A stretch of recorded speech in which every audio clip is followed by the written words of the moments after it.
Hey guys, welcome back to the channel. This is Stocks with Ajay. So to understand if you want to invest in a company, you really need to understand their 10K. So in this video, we're going to analyze the 10K and make sure that we understand the trends that are happening in the financial numbers and make sure that we understand the business, its moats, any type of competitive advantages, disadvantages, regulatory trends, industry trends, things like that. So these videos take time and effort to put together, so hit that like button and subscribe. And so with that, let's get into it. Okay, let's talk about how to actually look up the 10K for any given company that you're trying to analyze. So first you want to go to Google, and in Google you type in SEC filings. And then usually it's the first link, the government link, ends in .gov. Click on that. And then in this search box, you can type in any ticker symbol or company name that you want to try to find. So here I'm just going to use a classic example of Apple. So Apple ticker symbol, and then you'll have this drop down, click on that. And then in this right hand box, you'll see selected filings. So this is all the filings that Apple has done recently, 8Ks, 10Ks, 10Qs, proxy annual meeting reports, information statements, ownership disclosures. So we're interested in 10Ks today. So you want to click on the latest one, which is November 1st, 2024. Click on that and you'll bring up Apple's 10K. So now that you got your 10K pulled up, you can see that it's broken up into different parts. So the first part is usually about the business, the risk factors, cybersecurity properties, legal proceedings, and other things that may differ based on the type of industry the company is in, and various other factors. So the most important thing that you want to look for in this part one is whether or not the company has a moat. If it doesn't have a moat, it's going to be a problematic. You might not even want to invest in that company. A moat is basically a company's way to defend and differentiate their products and services from every other competitor that's in their industry. And it also helps their pricing power in terms of their products and services. So if a company doesn't have a moat, they might be competing at a higher, they might have to have a lower margin and compete harder with other companies in their industry. Basically, are you going to see this company grow in the next 5, 10, 15, 20 years based on what they sell or not? So a moat is super important, and all the major super investors always point to a moat as one of the first things they do when they make an investment in the company. For example, Apple makes iPhones, iPads, and have a variety of other services, Apple TV, App Store, Apple Music. And I would argue that they do have a moat for the time being because of their large user base and install base with their iPhones and diversified products and services. So if the moat checks out in this section, you can move on and continue to analyze this company through their 10K. And you want to go to a section labeled, usually labeled something like financial statements and supplementary data. And that's where you'll find all the consolidated numbers for the company for that fiscal year.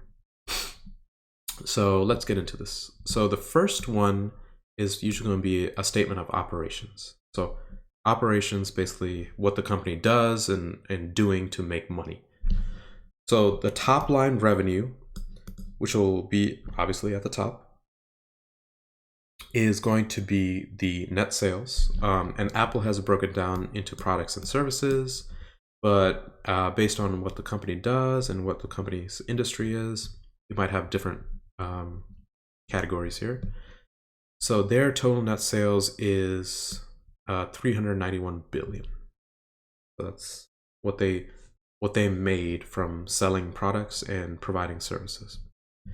So to make those costs of sales, to make those sales, they needed to spend money. So the next few lines are describing their costs associated with making those sales. So it cost them $185 billion to make that $294 billion up here.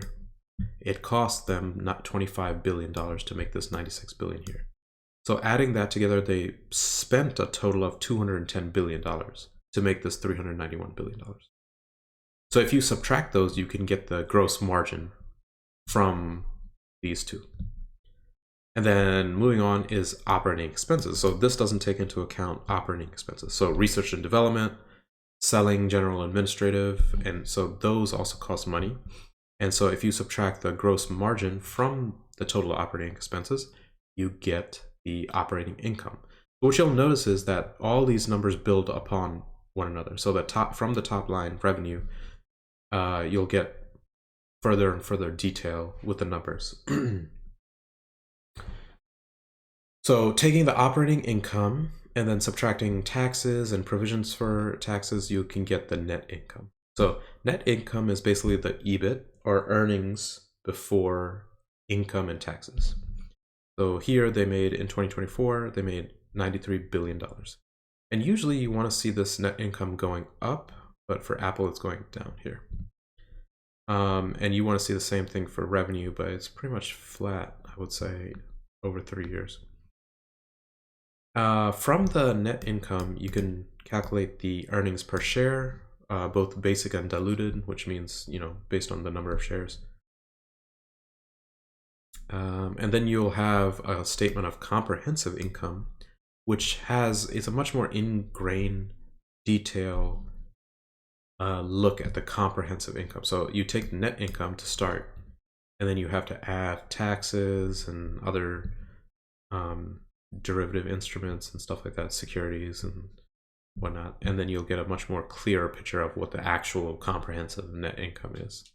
So even though this says 93 billion for 2024, it's actually 98 billion based on all of these other things.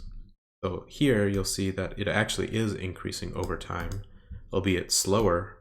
So it went from 88 billion in 2022 to 96 billion in 2023, but it only moved up like $1.5 billion from 2023 to 2024. So that's all important information to understand.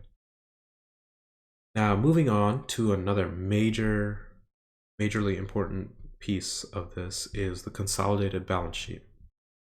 So here, a balance sheet is basically the current snapshot of the company's financials. So you'll have assets and liabilities, and then furthermore, those are broken down into current assets and non-current assets. Non-current just means, in this context, just means that things are not due within a year. So these assets are not going to be turned into cash within a year, and these non-current liabilities are not due within the year. So yeah, those, you just want to make sure that the most important thing here is the total assets is larger than the total liabilities.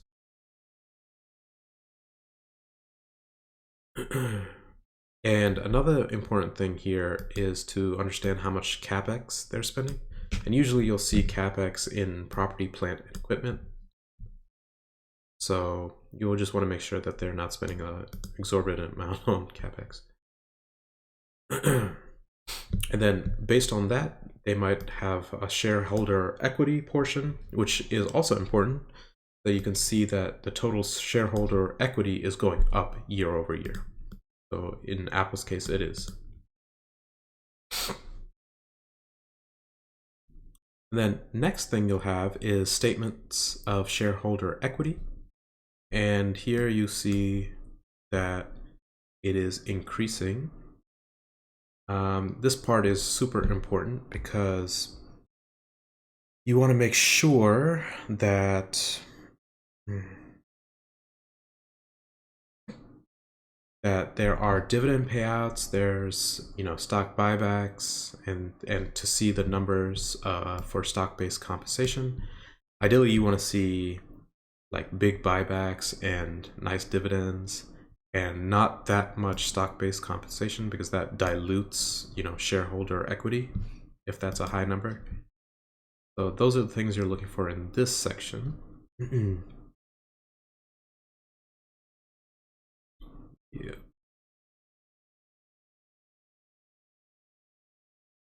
And then lastly, you have probably the most important part is the cash flow statements. This part is almost a summary of all the other sections. You can understand the cash generated, used in each part of the business. So like operations, investing, financing, you'll see the cash used and generated in those sections. So obviously you want to see increasing amount in the net incomes, and you want to see operation income going up, investment income going up, and then financing either going down or staying same. They might be using financing for various things, properties or CapEx related issues. So it is important to know those numbers and see which direction, what's the trend of those numbers. Here, the most important thing is to understand their cash and cash equivalents. So you want to make sure that those are increasing based on the operations of the business. So it's just providing another level of strength to the company if they have a certain amount of money sitting on their balance sheet. So it's important to see that. And that's basically it. So I hope this has given you more insight on 10Ks.